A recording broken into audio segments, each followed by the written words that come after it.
Pasada Balita.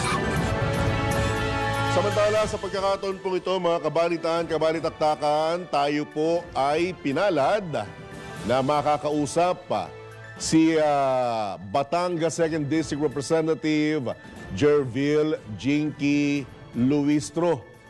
Congresswoman Luistro, good morning po. Johnny Bañez, live na po tayo sa DWIZ, Aliw Channel 23. Good morning! Apo. Una-una sa lahat, maraming salamat po, Congresswoman Luistro, sa pagkakataon na makapanayam kayo at upang mabigyang linaw ang ilang mga issue kaugnay sa nagpapatuloy na pagdinig ng Kamara sa malalaking usapin na may kaugnayan sa ating bayan at syempre sa mamamayan. Pero bago ang lahat, Congresswoman, pakilinaw nga po, ano po bang mga komite ang inyong kinakaaniban or meron po ba kayong chairmanship or pinamumuno ang komite sa ating Kamara? Go ahead, Congresswoman. Actually, John, this is our first term, no? Apo. But nevertheless, we feel humbled na tayo po ay kasalukuyang Vice Chairman ng Justice, Public Accounts, and Tourism.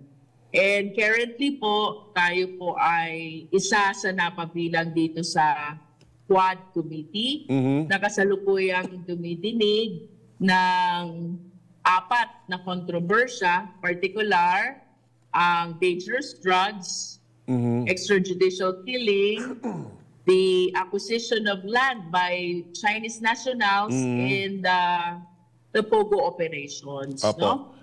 So, bagaman tayo po ay bahagi din ng Committee on Appropriations bilang isang miyembro at ng iba pang mga committee dito sa House of Representatives. Apo. Ma'am, medyo mabigat-bigat na mga ikangay pasanin sa isang bagitong kongresista.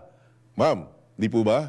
Medyo mabigat-bigat. Yes, that is true. Pero ito po yung ating trabahong pinanumpaan.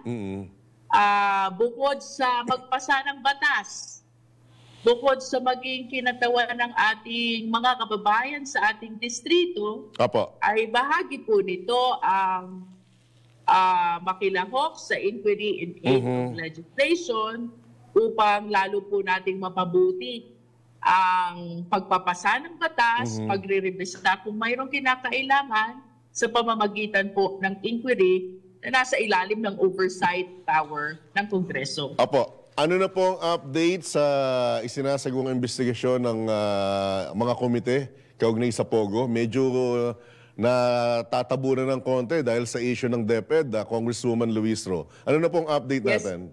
I understand that. So, last hearing, naisa lang natin for the first time si Cassie Ong, no? Cassandra Lee Ong, na itinuturong Corporate Secretary ng Whirlwind at di umano ay service provider ng POGO na Lucky South.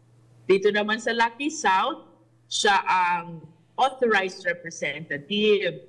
And apparently, nung mga nagdaang hearing, we were asking Attorney Harry Roque, he's pointing to Cassandra Ong as the one in charge of Lucky South. We also asked AJ de la Serna, AR de la Serna, ang di umano'y pinatira sa loob ng premises ng Lucky South. He was pointing also at Cassie Ong na siya ang authorized na mag-decide kung may papatirahin other than the employee. No? We also asked Mascareñas, who is the former employee of Lucky South. She also testified na ang may call dito sa Lucky South in terms of operation and some decision makings, apart from the managers, the Chinese national managers, ay si Cassie Ong.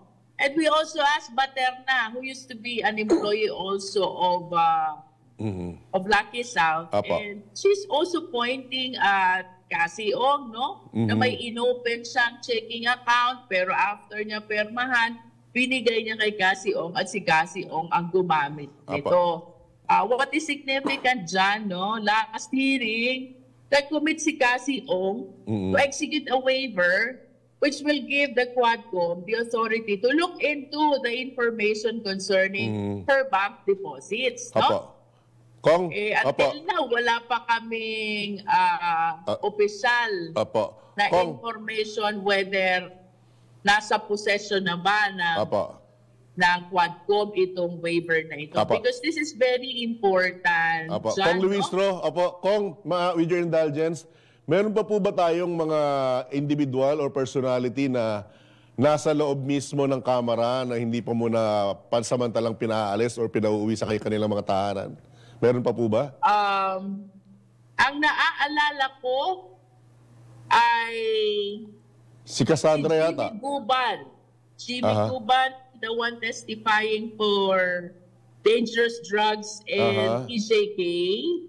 Siya yung dating empleyado ng custom. Yung nagbulgar ng mga... Nag-testify din before sa Senate Blue Ribbon Committee regarding magnetic lifter. We also have General, he's not a general, Padilla, the supervisor of the Davao Penal Colony regarding the killing of the 3 Chinese nationals during that time, no? And we also have this 2 PDLs.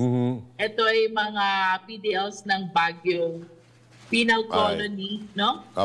I am not sure if these 2 are with the Congress or stay in Congress or in Bucor, but I am certain Jimmy Guban and Padilla are both detained also. I stand corrected na. I think Padilla is not being detained in Congress. It's Jimmy Guban who is being detained in Congress. The 3 others, I think, are in Bucor or in other detention facilities. Congresswoman Luistro, with regard po dun sa inyong naging ikangay malambing na pag-uusap sa pagitan ninyo ni dating presidential spokesman Harry Roque, ano po ang naging ikangay diskarte ninyo? Bakit sa dinami-dami po ng kumausap sa kanya, mukhang ikaw ang nakapagpasagot sa kanya ng matino? Congresswoman. Alam mo kasi dyan, we are also a lawyer. No? If you are referring to the attorney-client relationship, ito kasi yung lesson sa College of Law na all lawyers should know by heart. Dapat nakaukit sa puso mo. How do you appreciate an attorney-client relationship? No? And I think all lawyers and even law students can relate to me during the time that I was interpellating Attorney Harry Roque. It was really disturbing na the way he was answering I'm afraid will mislead those who are still studying law. So I was constrained to introduce and remind him of the basic and the fundamentals of the attorney-client relationship, no? In a very humble manner. Na I wish to tell him na I hope you recall our lesson in the College of Law na contracts are not necessary, attorney's fees are not necessary, so long as the client solicited advice and the attorney started giving advice, an attorney-client relationship is instantly created. No? Congresswoman Luistro, with your indulgence, kindly hold your line dahil may kaugnayan din po sa pinag-uusapan natin itong flash report na ipapasok kong kapraso lang dahil mukhang may update po kay Alice Guo. Paki-hold your line lang po Patrol 5, ayaw pa ako, please come in, flash report. DWIZ Flash Report. Kasalukuyang nakikipag-ugnayan ng tanggapan ng National Bureau of Investigation NBI at ng Bureau of Immigration sa Indonesian Authority kung paano maibabalik na kagad sa Pilipinas itong si dating Bamban Tarlac Mayor Alice Guo. Sa report na sa initial report na natanggap ng NBI ay naaresto si Alice Guo sa sa Indonesia kaninang hating gabi. At sa kasalukuyan ay ipinaprocess ang mga dokumento para dito at nang sa ngayon ay ma-turn over na sa authority ng Pilipinas itong si Alice Goo. Antabayanan pa ibang mga detalye nito sa ating pagbabalik. Ito si Patrol number 5 ay yung para sa implemento ng lakas. DWIC, nababalita ng tama, naglilingkod ng tama. DWIZ Flash Report. Alright, Congresswoman Luistro, isang malaking balita po ito na mukhang naaresto na nga po sa Indonesia si Alice Goo.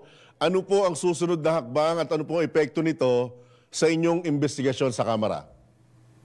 Well, I hope that the Bureau of Immigration is already coordinating with the Indonesian authorities. Apo. So we can bring Alice Goo back to the Philippines, no? And we can continue with the investigation pertaining to Alice Goo. I understand that she is a significant personality sa investigation ng Senate. Apo. But with us, we already discovered the link of Alice Goo with Cassandra Ong. Kasi nitong huling hearing namin, kwento ni Cassandra Ong na boyfriend niya si Wesley Goo, kapatid ni Mayor Alice Goo. So, we are wondering, last time, ano ba ito? Coincidence ba ito? Bakit si Alice Goo main character dun sa Pogo, sa Bamban Tarlac? Tapos dito naman sa Porac, Pampanga, si Cassie Ong ang main character. And now, it turned out na boyfriend pala ni Cassie Ong ang kapatid ni Mayor Alice Goo. From my end, Jan, no, I will be interested to invite Alice Goo also with the permission of the Senate because I understand that the Senate has a standing warrant of arrest against Mayor Alice Goo. But we will be interested to invite Mayor Alice Goo to shed light also on the ongoing investigation with the Quadcom. Kong Luistro, sa naging resulta ng mga inisyal na investigasyon ninyo, binabanggit na talagang makikita footprints ang ginamit ni dating presidential spokesman Roque sa lahat ng mga may kaugnayan sa Pogo. Can you comment on this, on that? Ako dyan, from my personal standpoint, it is really my humble submission that he is connected with Lucky South, the Pogo establishment where we discovered a lot of Chinese victims, different crimes, qualified human trafficking, murder, ano pa to, exploitation, meron pang mga scam in internet, no? Why? Hindi naman kailangan palaging direct evidence Meron tayong tinatawag na circumstantial evidence. And by circumstantial evidence, if these circumstances are taken together, it will lead to one reasonable conclusion. But, yes, you are connected with Pogo. No? That is from my personal standpoint, John. Congresswoman, marami pa po tayong dapat pag-usapan, pero isisingit ko lang to. Kaano-ano niyo po si dating Education Secretary Luistro? Actually, we are not yet personally acquainted, but the old people are saying that the Luistros of Batangas have the same origin. I hope kamag-anak ko siya. Alright, with that, Congresswoman, ako po'y umaasa na may susunod pang pagkakataon na tayo magkakahuntahan. Bukas po ang programa at himpilang ito for update on your side, Congresswoman. Maraming salamat. Good morning. God bless po. Thank you, John. Thank you. Alright. Yan po mga kabalitaan, kabalitaktakan, si Batangas 2nd District Representative Jervil Jinky Luistro po naman.